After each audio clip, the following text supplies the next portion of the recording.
नमस्कार, सादर जय जिनेंद्र। मैं हूं जयेश कोठारी और आप देख रहे हैं शिखर ध्वज लाइव के माध्यम से। आज हमारे साथ हैं इंदौर के ही नहीं बल्कि पूरे भारत के प्रतिष्ठित और बेहतरीन अदाकार और कलाकार श्री सुशील जी जौहरी, जिन्होंने कई मूवीज में काम किया है, कई सीरीज में काम किया है और इनका थिएटर से बहुत पुराना नाता है। तो सुशील जी ने एक बहुत अच्छी पिक्चर हिंदी में आज जैन समाज की है, जिसका नाम है वीर गोमटेश, और इस पिक्चर में इन्होंने एक अहम किरदार निभाया है जो वकील का है। सुशील जी, आपका बहुत बहुत स्वागत है। बहुत सहजता से आपने समय दिया, इसके लिए मैं बहुत हृदय से आभारी हूं। आप बताइए। नमस्ते जयेश जी, नमस्कार। आप क्या जानना चाहते हैं इस फिल्म के बारे में? सुशील जी, बहुत ही एक ऐसी फिल्म बनी है जैन समाज पे जो अब तक शायद मैना सुंदरी बनी थी एक बार पहले, अब उसके बाद ये बनी है, लेकिन ये पिक्चर का किरदार, ये पिक्चर का फॉर्मेट बहुत अलग है। तो आपने इसमें एक अहम किरदार निभाया है। जय जी, आप कह रहे हैं कि ये जैन समाज की फिल्म है।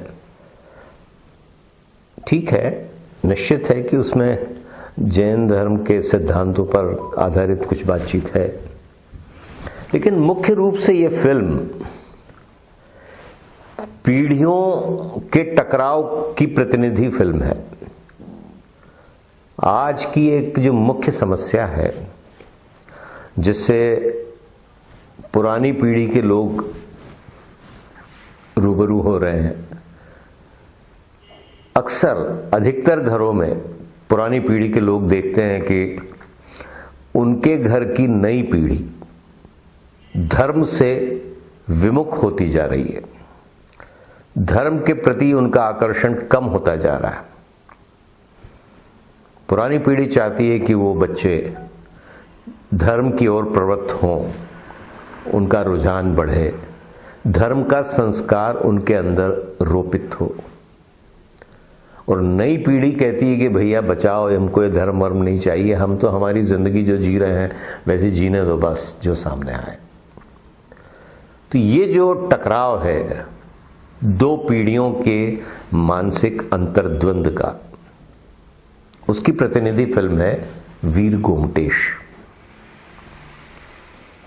सिर्फ जैन समाज के लिए नहीं है, ये हिंदू समाज समझ लीजिए, बौद्ध समाज मान लीजिए, मतलब पूरे भारत के सभी धर्मों के लिए एक प्रतिनिधि फिल्म हो सकती है आज के दौर की जी।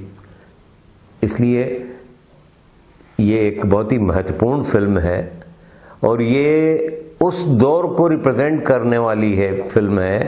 सर, बिल्कुल सही कहा आपने कि ये जैन प्रधान फिल्म तो नहीं है, हाँ, लेकिन धर्म से है और नास्तिकता से आस्तिकता की ओर है। आपको क्या लगता है सर कि आज के समय में इस तरह की फिल्म वाकई में जरूरी है, और क्या इस तरह की फिल्म आने वाली पीढ़ी को या युवा पीढ़ी को दिशा दे पाएंगी? ये एक किस्म का विचार मंथन है। जी सर। और अगर हम नई पीढ़ी को संस्कार देना चाहते हैं तो उनकी रुचि के माध्यमों से अपनी बात हमें उन तक पहुंचानी पड़ेगी, और फिल्म उसका एक सशक्त माध्यम है और रहेगा। तो आने वाले दिनों में पीढ़ियां अपनी बात एक दूसरे तक पहुंचाने के लिए इस माध्यम का उपयोग निश्चित करेंगी। इस तरह की फिल्में और ज्यादा बढ़ेंगी, क्योंकि फिल्म मेकिंग अब कोई उतना डिफिकल्ट काम नहीं रहा है।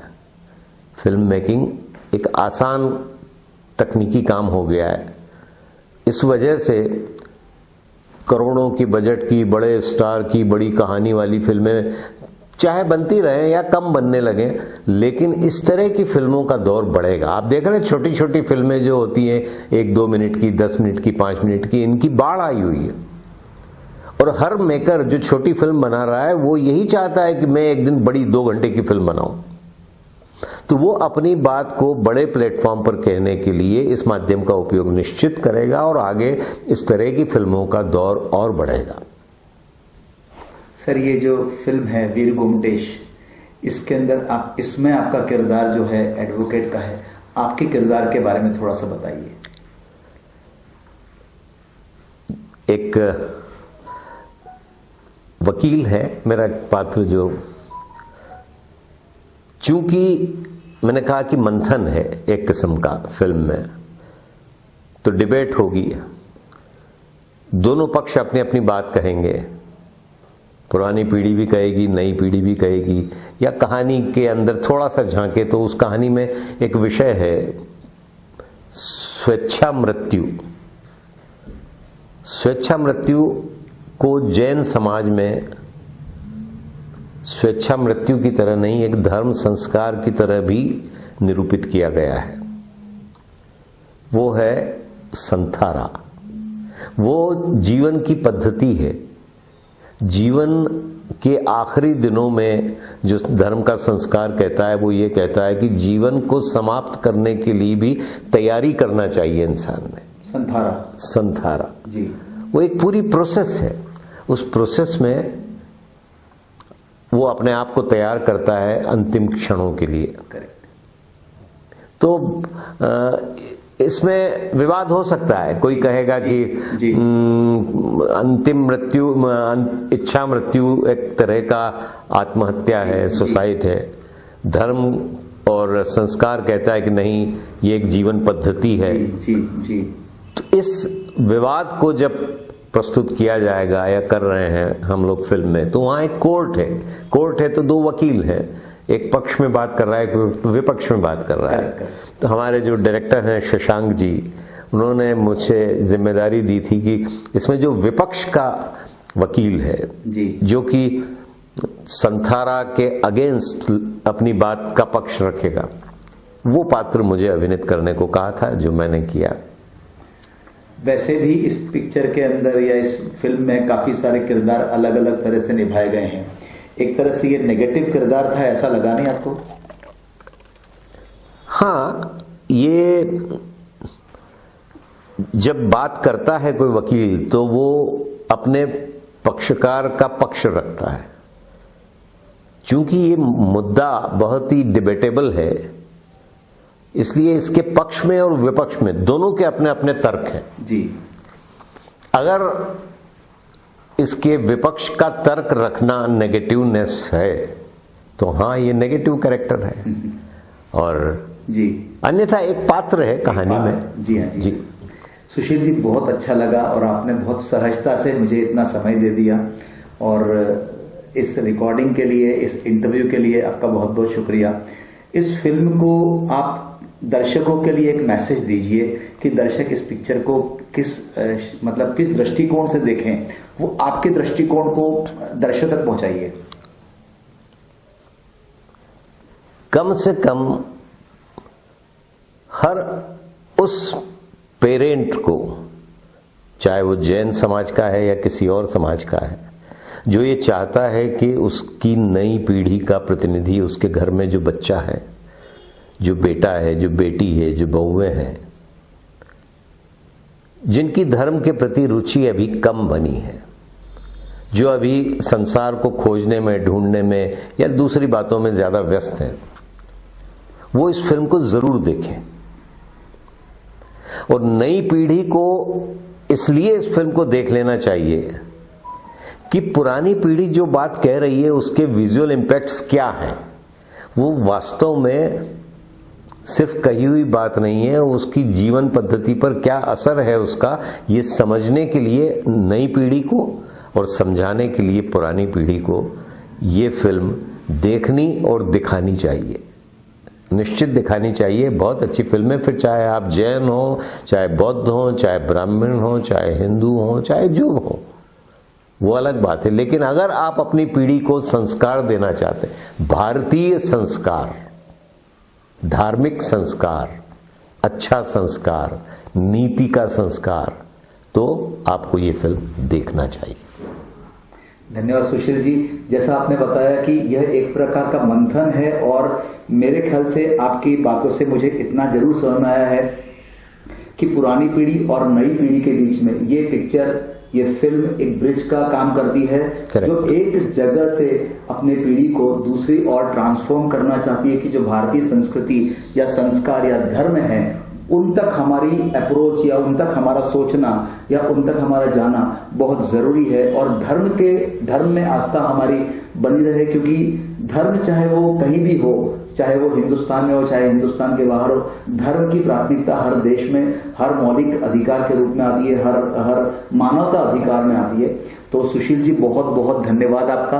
फिर मतलब पुनः एक बार दिल से हृदय से धन्यवाद दे रहा हूं, क्योंकि इस रिकॉर्डिंग के बीच में भी कई बार व्यवधान आए और आपने इतना सहजता से उसको इतनी आसानी से उपलब्ध करा दी कि मुझे ऐसा लगा नहीं कि मैं आपके सामने शायद उस चीज को अपने शब्दों से बयान नहीं कर पाऊंगा। कहते हैं ना कि जब कोई अभिव्यक्ति ऊपर की तरफ हो तो उसके लिए शब्दों का पास कोई शब्द नहीं होते हैं, और जब अभिव्यक्ति आपको व्यक्त करनी होती है तो केवल आपका हृदय से धन्यवाद जो है निकलता है, वही केवल अभिव्यक्ति का एक पात्र बन जाती है। तो बस यही मेरा भी वही है कि मैं अपनी अभिव्यक्ति को व्यक्त नहीं कर पाऊंगा। धन्यवाद एक बहुत छोटा सा शब्द है, लेकिन सुशील जी ने हमें बहुत अच्छा समय दिया और इस बात को आप तक और हम तक पहुंचाया कि यस, धर्म के बीच में हमारी आस्था जो है, धर्म के लिए हमारी आस्था जो है वो बराबर बनी होनी चाहिए, और नई पीढ़ी को इस चीज के लिए समझना चाहिए कि जो पीढ़ी हमारी पुरानी हमको कहती आ रही है उसे हमें मानना चाहिए। तो धन्यवाद सुशील जी, आपका बहुत बहुत शुक्रिया। और शशांक जी से भी हम एक इंटरव्यू जरूर चाहेंगे, तो आपका इसमें सहायता चाहते हैं। एक महिला जो है, जो को प्रोड्यूसर हैं, साधना जी जी, उसमें भी अगर हमें मिले तो हम उनसे भी इंटरव्यू चाहेंगे। बहुत बहुत धन्यवाद। Thank you. और आप दर्शकों का भी बहुत बहुत धन्यवाद। आप सबको दिवाली के लिए बहुत शुभकामनाएं, और नई पीढ़ी के लिए बस यही कहना चाहता हूं कि तेजी से जिस तरह से वेस्टर्न संस्कृति भारतीय संस्कृति पर हावी हो रही है, जयेश जी आपका बहुत बहुत धन्यवाद। मैं इस बात के लिए कि आपने मुझे एक अवसर दिया जनता से बात करने का, मित्रों से बात करने का, दर्शकों से बात करने का, उसके लिए आपका बहुत बहुत धन्यवाद। और मित्रों, मैं आपसे यही कहना चाहता हूं कि ये संक्रमण का दौर है। पाश्चात्य संस्कृति हमारी भारतीय संस्कृति पर बहुत तेजी से घातक तरीके से उसे नष्ट करने पर तुली हुई है। ऐसे में शशांक जी, साधना जी और शैलेंद्र जी का ये जो प्रयास है वीर गोमटेश, इसे हमें प्रमोट करना चाहिए, इसे बढ़ाना चाहिए, इस फिल्म को देखना चाहिए, जरूर देखना चाहिए, ताकि हम उस संस्कृति के युद्ध में हमारी भारतीय संस्कृति की रक्षा कर सकें। और उसमें सबको हमें अपनी अपनी आहुति देना चाहिए, अपना अपना योगदान देना चाहिए। इस फिल्म को देखना चाहिए ताकि हम धर्म के संस्कार को जीवित रख सकें। धन्यवाद।